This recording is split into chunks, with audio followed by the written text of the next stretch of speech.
Hello and welcome back to our How to Spatial Work video guide series, created by HiverLab. Spatial Work is our AI-powered low-code digital twin software. Digital twins made easy for everybody and for a more sustainable future.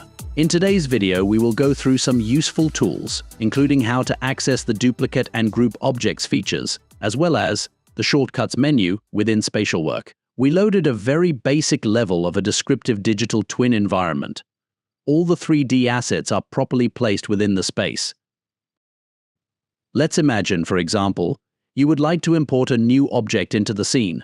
First, go to the content library in Spatial Work.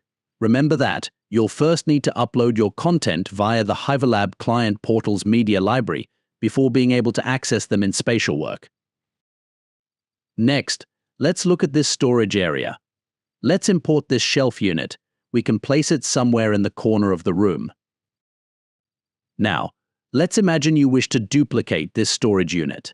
To avoid importing them one by one, you can use the clone or duplicate feature. To access this tool, go to the top left corner of the user interface and click on File, then Edit, and finally select Duplicate. The object will duplicate immediately. Next, let's imagine that you wish to group them.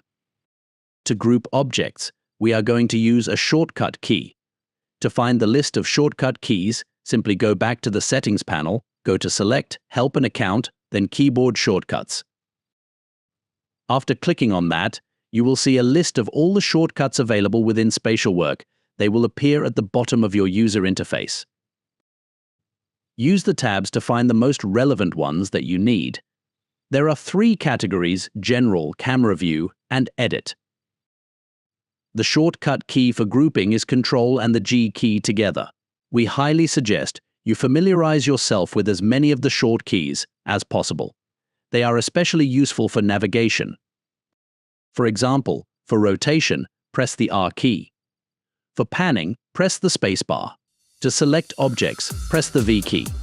Remember to join our LinkedIn group and YouTube channel so you are notified as soon as new features and updates are announced. Thank you for watching, and see you in the next video.